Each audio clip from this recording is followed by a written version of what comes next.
Hello, everyone. Welcome to the first Presto conference. And I'm very happy and very excited to be delivering the keynote today. And in this keynote, I'm going to talk about how we are taking Presto to infinity and beyond with our work in the Presto Foundation. And my name is Nezih, Yigitbasi, and I'm the chair of the Presto Foundation Technical Steering Committee. And I'm also an engineering manager in the Presto team at Facebook. So we launched the Presto Foundation together with our partners, Alibaba, Twitter, and Uber, to tackle some difficult, large-scale distributed data processing problems that we are encountering in our warehouse-scale Presto deployments.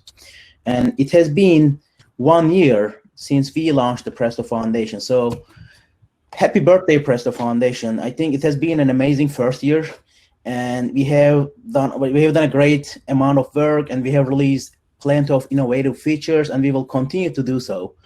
And I would like to also thank our partners in the Presto Foundation and our collaborators and our community to support and enable this great work. And I'm totally looking forward to a great second year as well. So here's a recap of our first year. So since we launched the Presto Foundation in September 2019, we have onboarded 2 new companies, Ahana and Aluxio, to our foundation. And if you look at our project, we have an additional of 2,000 commits that has plenty of different features and fixes and optimizations. And our source code repository has been forked an additional 500 times. And it has been started an additional 1,500 times as well. So it's getting more popular and getting more traction there as well. And in the past year, we have released 14 new different PrestoDB versions where we released these innovative features that I'm going to talk about today. So overall, it was an innovative first year. We have basically focused on 3 major areas, and those are around scalability, efficiency, and latency. Those are basically the concerns that you will have when you have a large-scale deployment of Presto. So I just want to do a quick rundown of the projects here, and I'm gonna do a little bit of a deep dive later on in my talk today. So Project Area is something we released last year, and it is a project where we improved the efficiency of Presto significantly. And we have published multiple blog posts on Project Area that you can read on our website, PrestoDB.io. Raptor X is another project that I'm really excited about, and we have released that as well. And it's a project that is like a successor of the existing Presto Raptor deployment, where we deliver low latency in a cost-efficient manner. And I'm going to talk about both of these projects today later. We have Presto on Spark. That is another project that I'm extremely excited about. And it's basically a project where you can run your Presto queries unchanged on Spark and get a number of benefits, like from fault tolerance to scalability, et cetera, et cetera. We are currently working on a project to scale Presto Coordinator significantly. The project name is Fireball, and I'm going to talk about today is basically re-architecting Presto and really taking Presto to the next level of scale that we are looking for.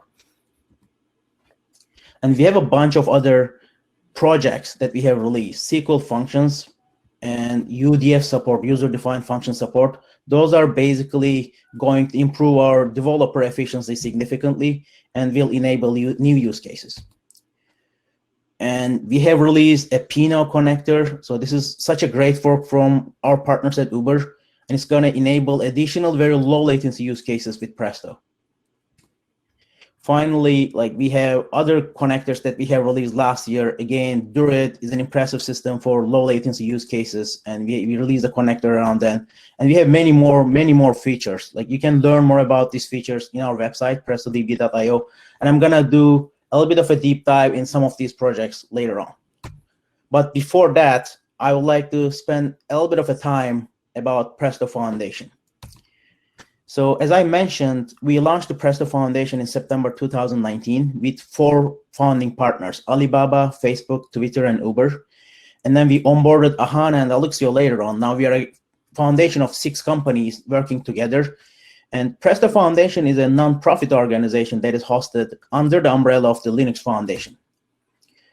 And Linux Foundation has a lot of experience in running open source projects. If you look at the portfolio, they have more than 100 open source projects that is backed by more than 1,000 companies. And around the world, there are tens of thousands of developers contributing to these projects. And these projects are in totally different domains, from cloud, networking, all the way to IoT, etc. And Linux Foundation also has a lot of experience hosting other foundations. Like there is other well-known foundations under the Linux Foundation, such as Cloud Native Computing Foundation, which hosts the Kubernetes project, for example. And there are many other high-profile foundations as well. And so they have a lot of experience about open source and how to, how to create governance models. And we are basically relying on that experience to run the Presto Foundation as well. Presto Foundation is a community-driven foundation. Like we have the 6 companies working together, and they have different teams working on Presto. It's basically a single large combined team that can innovate basically more than any of the single companies can innovate. And that is what basically helps us accelerate our roadmap and push the technology forward. And I want to spend a little bit of time on the structure of the Presto Foundation. So currently, the Presto Foundation has 3 main bodies. The first body is the governing board, where each member company has a seat in. And basically, the governing board is responsible for setting the non-technical direction of the project and deals with funding and other non-technical issues. The second body is the technical steering committee. And technical steering committee is basically the committers of the project, who are the expert individuals who define the roadmap and build this technology. And the final body in the Presto Foundation is the outreach committee, which basically deals with community engagements and events and basically engages with our user groups. You can also join the Presto Foundation and be part of this work and the journey to really support the growth of the Presto ecosystem. And with the membership, basically, like once you become part of the Presto Foundation, you will get a number of benefits, from marketing amplification and brand awareness, and you will have a better chance of engaging with the Presto community through the events that we are organizing. And also you will have a chance to really be part of the thought leadership and also like help with the direction of the foundation. And if you also like join the TSC, and then you can also contribute to the technical direction of the technology as well.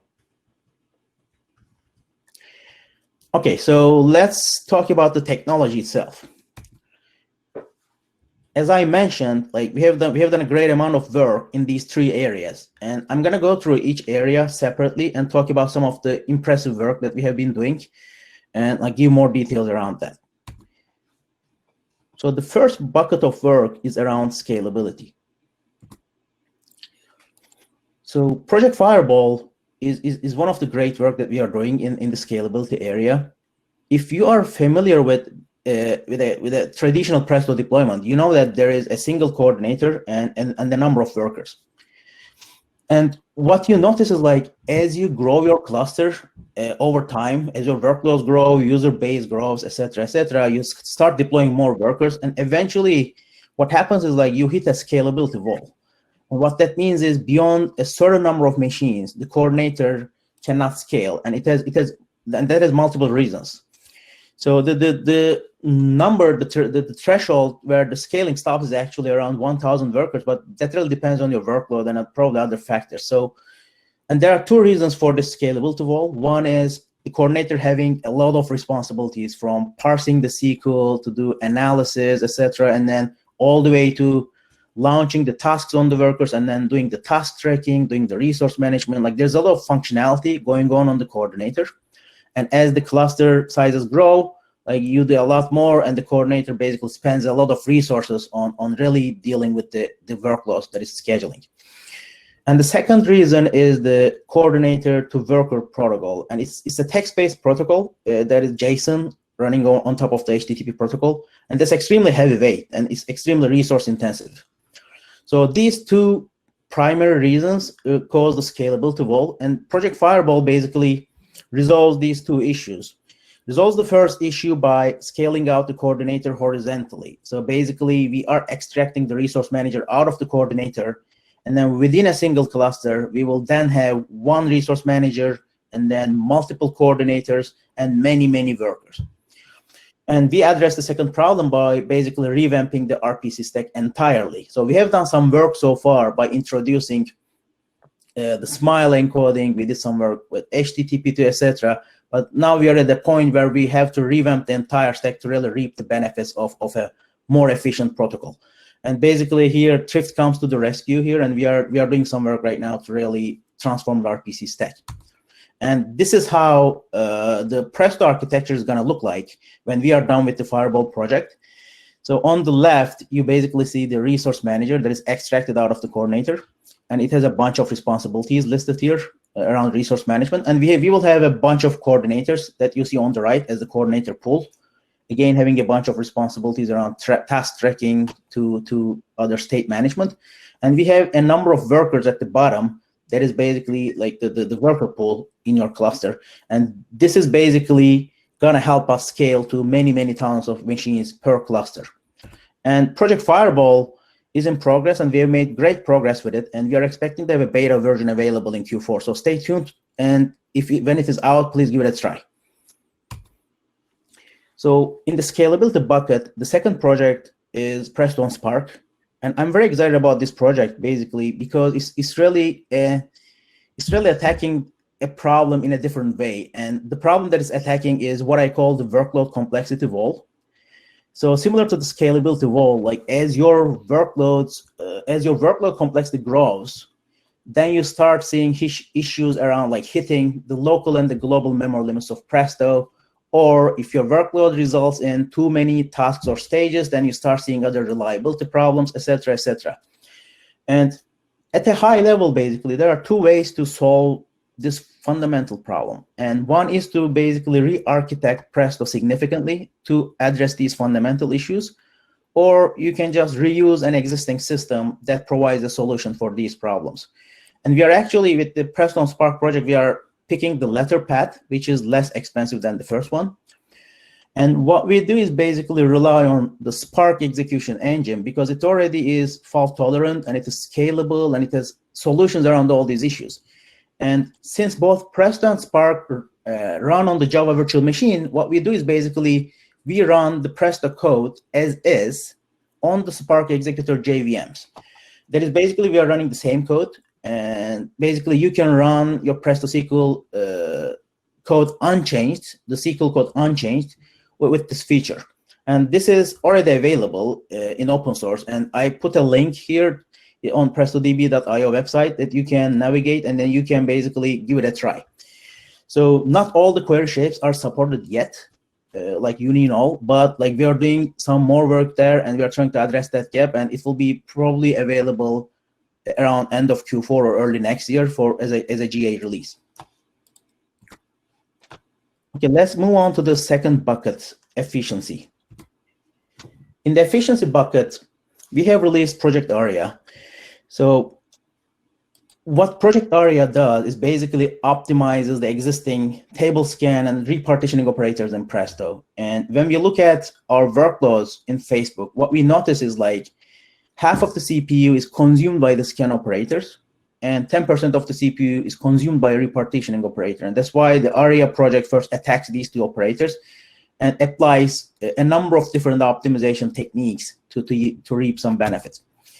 And for the scan operator, like it optimizes techniques such as subfield pruning, where, for example, for complex types, let's say you have a struct and then you access a field of the struct, then basically you don't need to read the whole thing. Like you just need to read the field and then prune the rest. And then it applies adaptive filter ordering, does some runtime profiling to understand the selectivity of the filters, and then applies the most selective filters early on, et cetera, et cetera. So there's a bunch of optimizations that are basically around efficiently skipping data and not reading the data that is not read, and having some more mechanical sympathy with the code, basically.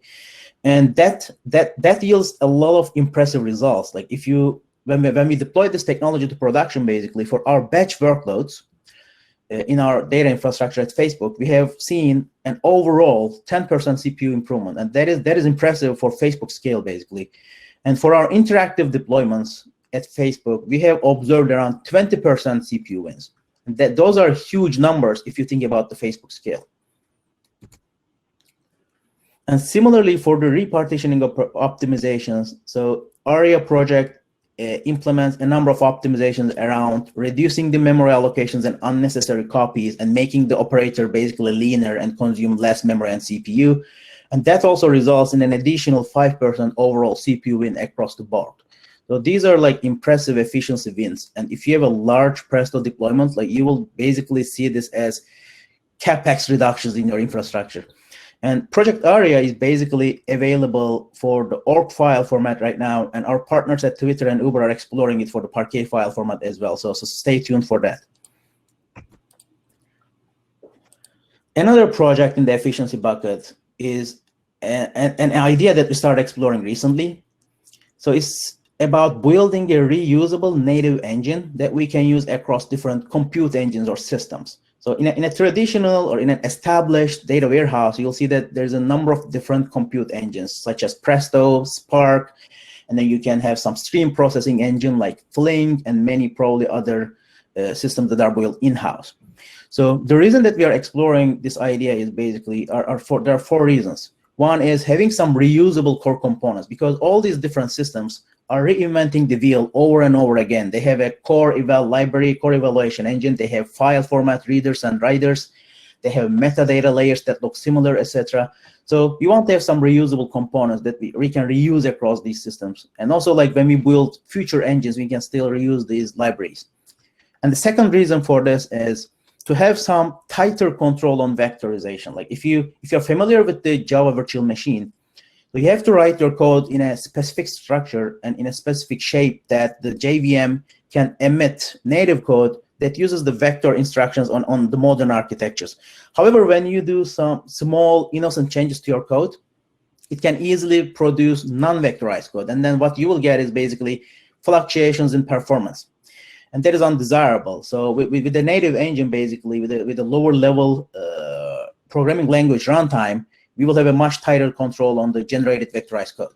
And similarly, we will have a tighter control on memory as well. So it's non-trivial with the JVM to really have a tight control on memory and do accounting and enforcement.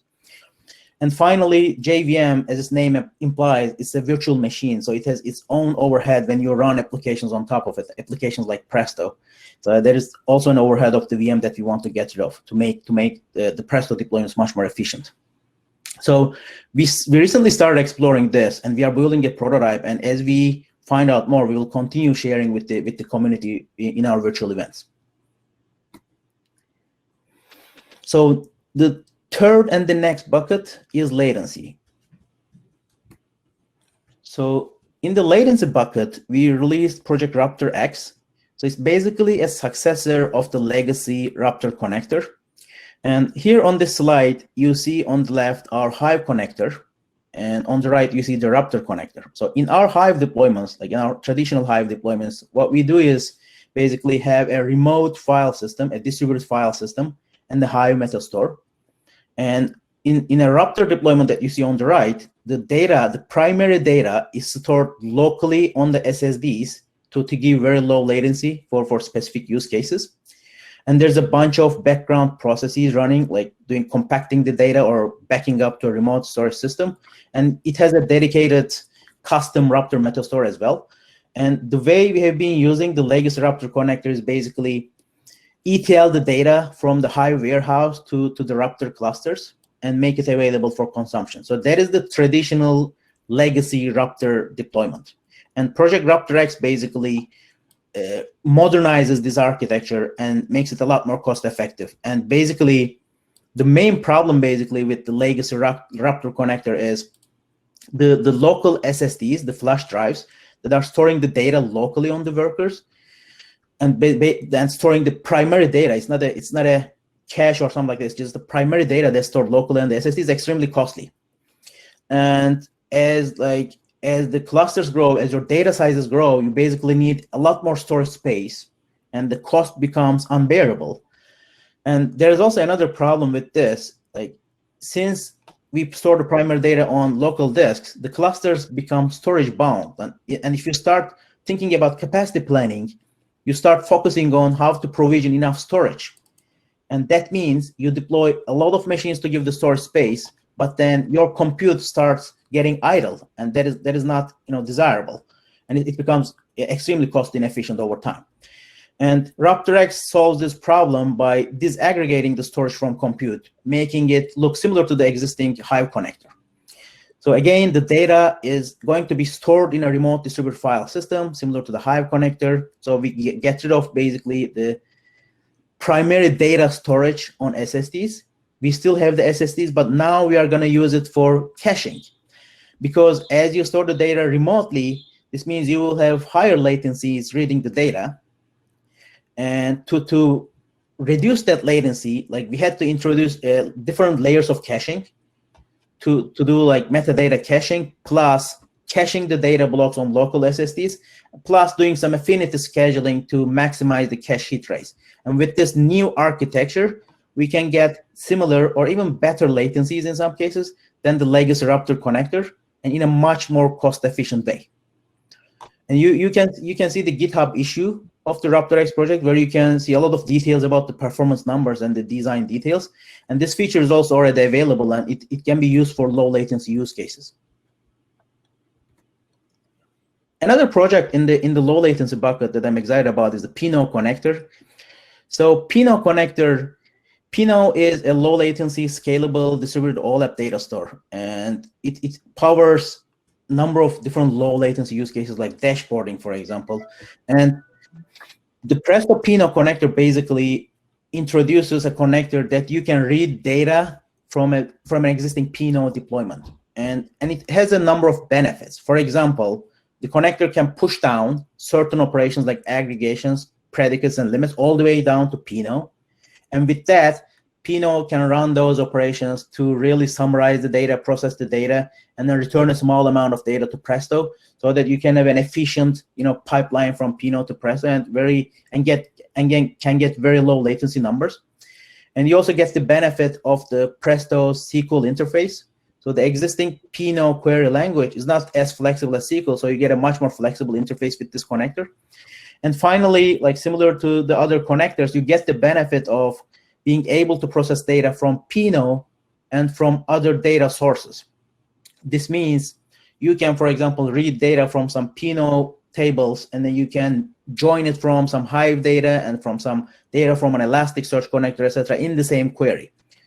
And basically, this new connector is enabling very low latency use cases. So you can basically power your dashboards, let's say, through Pinot and store the data through Presto and storing the data on the Pinot data store. Okay, so I have gone through 3 different buckets: scalability, efficiency, and latency, and talk about the different technologies that we have built or we are building right now. And we have published a number of blog posts about these technologies on the PrestoDB.io website, where we share the details about these technologies and share some numbers and performance numbers, etc. So you can read those blog posts in the PrestoDB.io website. We are also frequently talking about these topics in our virtual events, virtual meetups that we organize every month. So as we build these technologies, we will continue to share it with the community. So please keep an eye on the meetup group as well, and you will see when we are going to talk about these technologies next. So let's switch gears and let's talk about the future, how the future looks like for Presto. So the first area that we want to continue investing in is to scaling to much larger clusters and larger workloads. So with Project Fireball, as I mentioned, we are scaling the Presto coordinator significantly.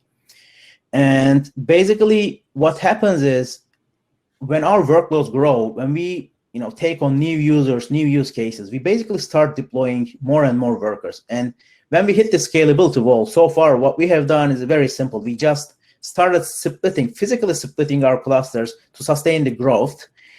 However, that results in a large number of clusters and easily turns into an operational problem. And then you need to have a lot of great tooling and great automation to really manage this huge number of clusters. And also, like, another problem with that approach is basically you get a fragmentation in your resources. And that fragmented resource view basically results in suboptimal resource management decisions at higher levels. And both of these problems are undesirable. So what we want is to basically, in the end, have a small number of large clusters, and basically like maybe have one cluster consisting of tens of thousands of workers. Then basically we will be able to take much efficient resource management decisions locally, and then we will have a lot less clusters to manage. So this is basically like similar to how Hadoop evolved. Like if you are familiar with the history of Hadoop, like in Hadoop version 1, there was the job tracker, the coordinator, and it couldn't scale beyond a certain number of machines and certain size. And eventually, like the Hadoop community built Hadoop version 2, which is the Yarn resource management system. And basically, they built an architecture similar to what Fireball is building. And we are also like getting inspiration from them as well. Like they have resource managers, application masters for application, et cetera, et cetera. And now they're able to sustain huge clusters and huge infrastructures. So we are going to continue investing in this bucket. So the second bucket that we are going to invest is fault tolerance. So Presto is currently not fault tolerant. It's depending on the client to rerun their queries when something goes bad. So this was a conscious design decision from the early days of Presto, because Presto was built for interactive workloads, and the trade-off was made for latency instead of fault tolerance, and it makes sense. However, it's not really desirable for multiple reasons. First of all, even for interactive workloads, like to give a specific example, let's say you have an interactive cluster, and traditionally, like Presto clusters are multi-tenant. That is like multiple users are accessing the cluster at the same time. So in an interactive cluster like that, let's say you have a machine failure.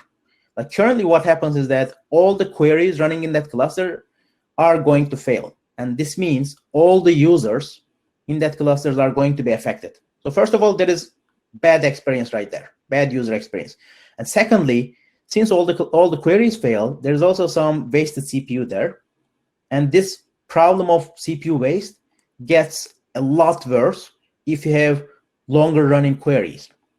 So basically, like if you are running batch workloads or ETL workloads, like having some failures like that is going to result in huge waste of CPU. And that is basically a cost incurred in your infrastructure.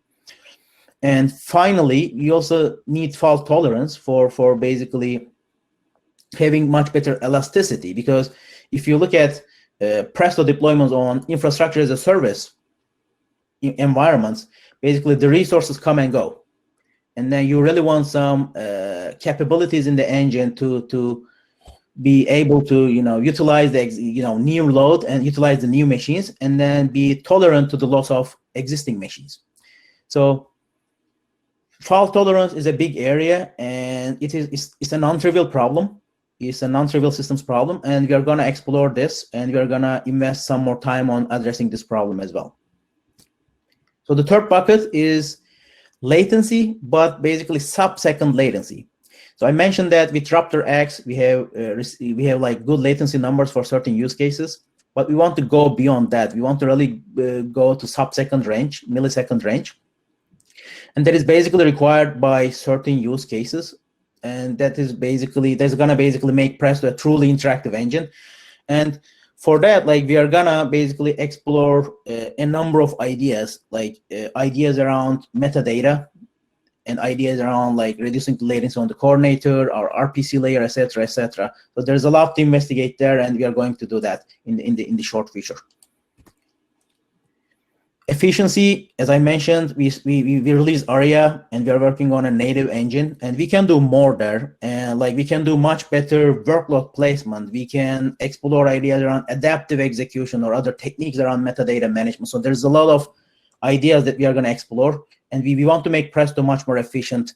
And basically, the reason for that is like if you have a sufficiently sized Presto cluster, like you really want your system to be extremely efficient. Any CPU savings will result in significant CapEx cost, and that is one area where we keep focusing on. And the final area is the Presto SQL for all. So basically, as I mentioned, in established deployments, you have a number of different engines like Presto, Spark, Flink for stream processing, et cetera, and all these systems have different language interfaces, and it's extremely confusing for users and very difficult to switch between systems. Like the users basically need to learn all these different dialects to be able to use all these systems proficiently.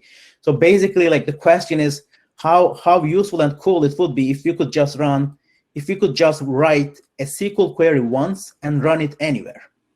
But that would be super useful and super cool, and that is an area where we started exploring recently, and we will do more work there. And with that, I would like to conclude my keynote here. And if you have any questions about any of these technologies, and if you want to get involved with our community, you can go to prestodb.io, our website, and you can click the community link, and you will see an invitation to our Slack channel there. So please join our Slack channel, and you can ask your questions and get involved. And I would like to thank you all again for joining us today for the first Presto conference. And we have a great lineup of speakers. And we have a great lineup of panel discussions as well. So please enjoy the rest of the event and enjoy the rest of your day. Thank you very much.